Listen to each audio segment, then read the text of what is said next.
একটি শহরে করিম নামে একজন মানুষ ছিল। ছোটবেলায় সে ভালো ছিল, নামাজ পড়ত, মসজিদে যেত। কিন্তু বড় হওয়ার সাথে সাথে সে ধীরে ধীরে আল্লাহর পথ থেকে দূরে চলে যায়। বন্ধুদের সাথে আড্ডা, মিথ্যা কথা, মানুষের হক নষ্ট করা, এসব তার জীবনের অংশ হয়ে যায়। তার মা প্রায়ই বলতো, বাবা করিম, 5 ওয়াক্ত নামাজ পড়ো, আল্লাহকে ভুলে যেও না, দুনিয়া কয়দিনের। কিন্তু করিম হেসে বলতো, এখন জীবনটা উপভোগ করি, পরে সব ঠিক করে নেব। দিন কেটে গেল, বছর পার হয়ে গেল। করিম ধীরে ধীরে অনেক গুনাহে জড়িয়ে পড়ল। মিথ্যা বলা, মানুষের টাকা মেরে দেওয়া, গীবত করা, নামাজ ছেড়ে দেওয়া।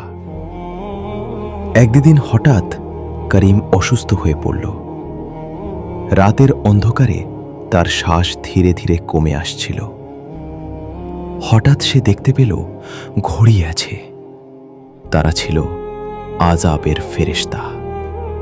তারা বলল, হে পাপী আত্মা, বের হয়ে আস, আজ তোমার হিসাবের দিন। করিম ভয়ে কাঁপতে লাগল। তার আত্মা কঠিনভাবে টেনে বের করা হলো। এরপর তাকে কবরের মধ্যে রাখা হলো। কিছুক্ষণ পর কবরের অন্ধকারে 2 জন ফেরেশতা এলেন। তারা প্রশ্ন করলেন, তোমার রব কে? তোমার দ্বীন কি? তোমার নবী কে? কিন্তু করিম কোনো উত্তর দিতে পারল না। তখন কবর সংকুচিত হতে লাগল। চারপাশ থেকে চাপ আসতে লাগল।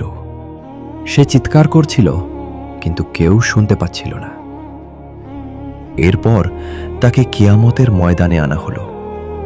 সূর্য মাথার খুব কাছে, মানুষ ঘামে ডুবে যাচ্ছে।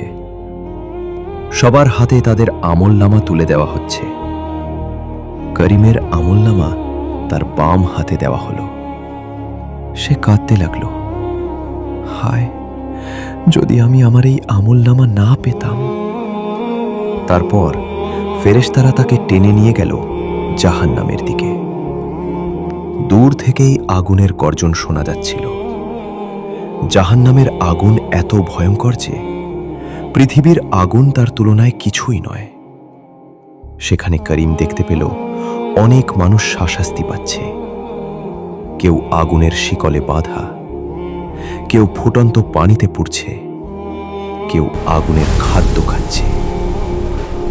একজন মানুষ আগুনের মধ্যে চিৎকার করছে। সে বলছিল, আমি দুনিয়ায় মানুষের হক মেরে দিয়েছিলাম, আজ আমি তার শাস্তি পাচ্ছি। আরেকজন বলছিল, আমি নামাজ পড়িনি, আজ আমার এই শাস্তি। আরেকজনের জিহ্বা আগুনে জ্বলছিল, কারণ সে দুনিয়ায় মানুষের গীবত করত। হে আল্লাহ, আমাকে আবার দুনিয়ায় তখন আর ফিরে যাওয়ার কোনো সুযোগ নেই। জাহান্নামের ফেরেশতা বলল, তোমাদের কাছে তো সতর্কবার্তা এসেছিল, নবী এসেছিলেন, কুরআন নাজিল হয়েছিল। করিম তখন বুঝতে পারল, দুনিয়ার সামান্য আনন্দের জন্য সে নিজের আখিরাত নষ্ট করে ফেলেছে।